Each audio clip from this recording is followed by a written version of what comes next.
In today's lecture, we will be discussing about the determination of vibrational modes of ammonia molecule using group theory.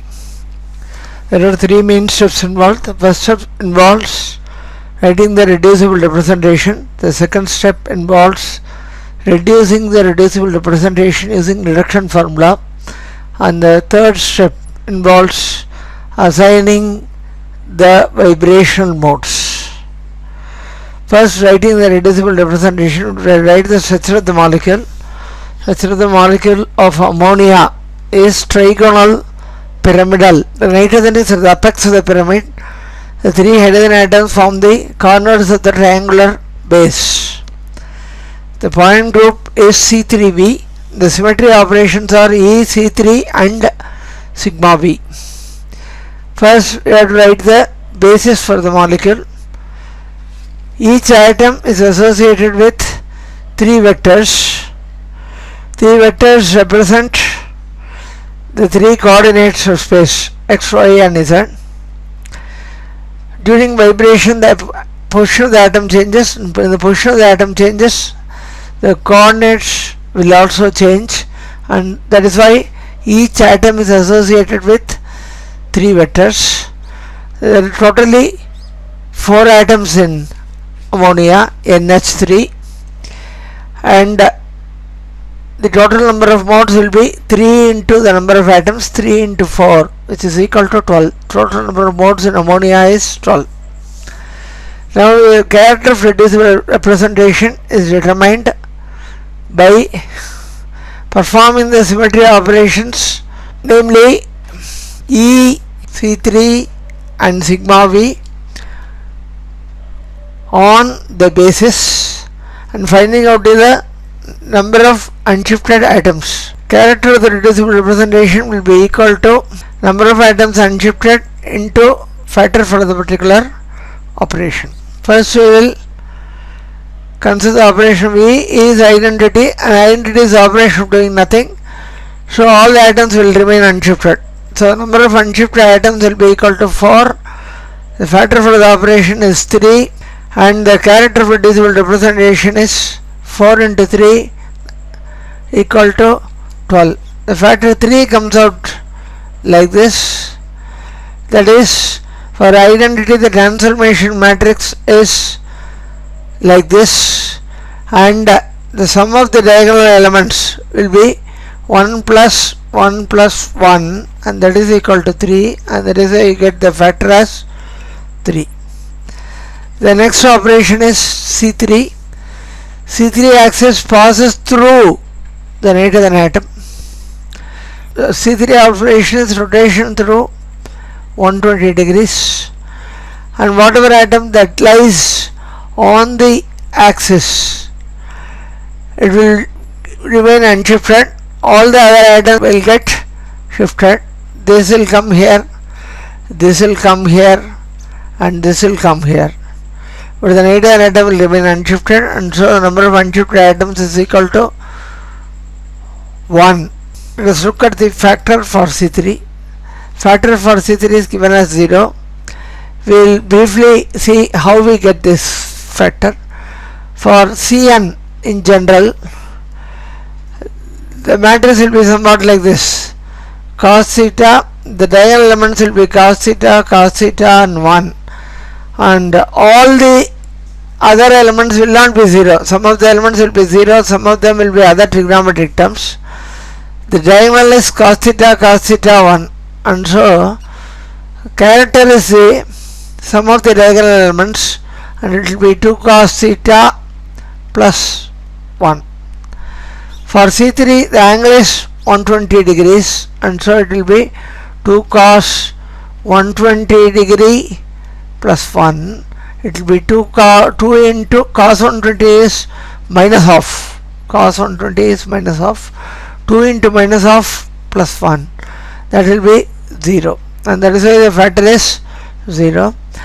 The character of the reducible representation equal to number of atoms unshifted into factor 1 into 0, and it will be 0. The next operation is sigma v. sigma V in ammonia passes through one nitrogen bond, and so the plane contains nitrogen atom as well as hydrogen atom. To the left of the plane you find one hydrogen atom, to the right of the plane you find another hydrogen atom. During refraction, atoms on the plane will not get shifted, so there will be two atoms that will not get shifted, whereas this hydrogen will come here and this hydrogen will come here during reflection. So the number of unshifted atoms is 2. A factor for the operation for sigma is 1, and so the character of the reducible representation is 2 into 1 equal to 2. Now summing up the different characters for different operations, for E the character is 12, for C3 the character is 0, and for sigma B the character is 2. And so what we have written here, that is under the C3 sigma B we have written 12, 0, 2. This is a reducible representation, and these numbers 12, 0, 2 are the characters of reducible representation, namely chi r. Now we have to do the reduction of this reducible representation. Reducible representation is shown in the left hand side here, and 12, 0, 2 are the characters of the reducible representation chi r. The number of classes in the C3V point group is 3 classes. Number of classes will be equal to number of irreducible representations, and so there will be 3 irreducible representations, A1, A2 and E. These are the chi values, characters of irreducible representation. And the number of operations in a class GP will be for E 1 operation, for C3 2 operations, GP will be 2, and for sigma V 3 operations in this class, and so GP will be 3. GP will be 1, 2 and 3, and the sum of these 3 numbers, that will be the total number of operations. 1 plus 2 plus 3 equal to 6. That will be the value of H, the total number of operations. So the formula for determining the number of times an irreducible representation is repeated is 1 by H GP summation GP chi chi r. GP is the number of operations in a class, chi is the character of irreducible representation, chi r is the character of reducible representation, H is the number of operations. First we will do the reduction for A1. The number of times A1 is getting repeated is 1 by 6, H equal to 6, and so it will be 1 by 6. And first we will start with this class of E. GP value is 1, chi value is 1, and chi r value for E is 12. So it will be 1 into 1 into 12.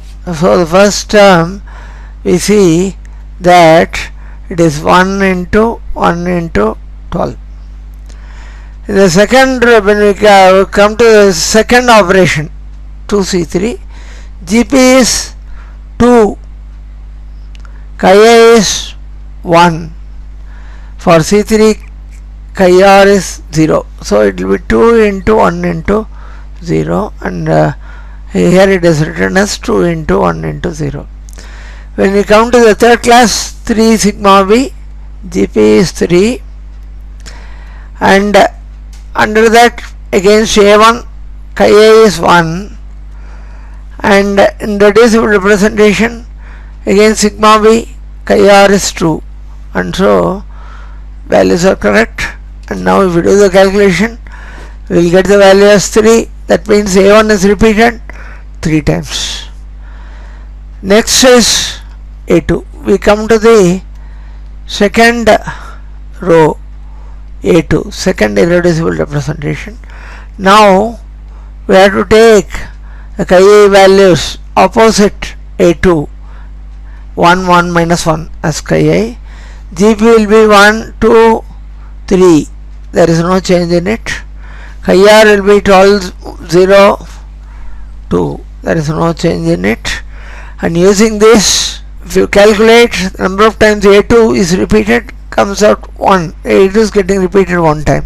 Next we come to the third irreducible representation, namely E. Now we will consider the characters 2, -1, 0 opposite E, and that is chi E. 1, 2, 3 will be GP values, and 12, 0, 2 values in the reducible representation will be chi R. H is 6, and using this, if we do the calculation, we get the number of times E is repeated as 4, so it will be 4E. Now summing up all these things, A1 repeats 3 times, 3A1. Next is A2 repeats 1 time, so you get it as 1A2. Then E repeats 4 times, so you get it as 4E. This will be the reducible representation. The correctness of the reducible representation can be checked like this. For this, you look at the character table, look at the column E. The numbers here represent the dimensions of the reducible representations. For A1, the dimension is 1. For A1, the dimension is 1. For A2, the dimension is 1. And for E, the dimension is 2. Now, what you can do is, here you can write the dimensions 3 into 1. 1A2, so 1 into 1. And so 4 into 2. If you do it, you get it as 3 plus 1 plus 8, and that is equal to 12. For NS3, the number of atoms is 1 nitrogen and 3 hydrogens. So N equal to 4, and the total number of modes is 3N. So 3 into 4 will be equal to 12. The number of modes here and here get tallied, and so the calculation that was done is correct. Now we have come to the character table of C3b. These letters are very important. Now let us look at the reducible representation 3A1 plus A2 plus 4E. That is what we saw at the end of last screen, 3A1 plus A2 plus 4E. Now for A1, you find and Z. There are 3 Cartesian terms x, y and z which represent the translational mode. If z is present, we are referring to a translation mode. Then when x and y are present, we are referring to another translation mode, 2 translation modes. So for look at x, y and z. So it's A1 plus C. The total modes will be equal to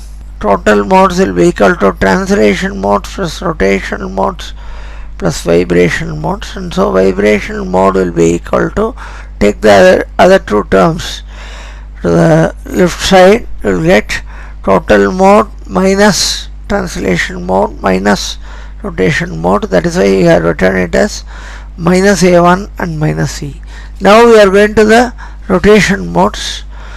For rotation modes, we have to see Rx, Ry and Rz, the rotational vectors Rx and Ry and Rz, and they represent the rotational modes. And so Rz is present here, that means it is A2, and Rx and Ry are present in the next line, that means it is E, and so it is minus A2 minus C. We have to subtract the translation and rotation modes in order to get vibration modes. If we subtract 3A1 minus A1, it will come as 2A1. A2 minus A2 will be 0. 4E minus 2E will be 2E. So it will be 2A1 plus 2E, and that is what you get as vibrational modes. Now vibration modes are 2A1 and 2E. Now we have to find which of these modes are IR active, which of its modes are Raman active. For IR active, you should find the Cartesian terms x, y and z. For Raman active modes, you should get the quadratic terms containing s square, y square, z square, xy, xz, yz, etc. And first we will consider A1, and A1, in front of A1 you will find the letter Z. In front of A1 you find the letter Z, and Z represents IR active mode. In front of A1 you also find S square, Y square and Z square. It represents a quadratic term, it represents a Raman active mode. We have completed A1, now we go to E. Against E, you find X and Y. X and Y represents IR active modes. Apart from this, you have also find S square minus Y square, xy and xz, yz. They are quadratic terms and they represent Raman active modes. So, the mode A1 is IR active and Raman active. The mode E is also IR active and Raman active. Thank you.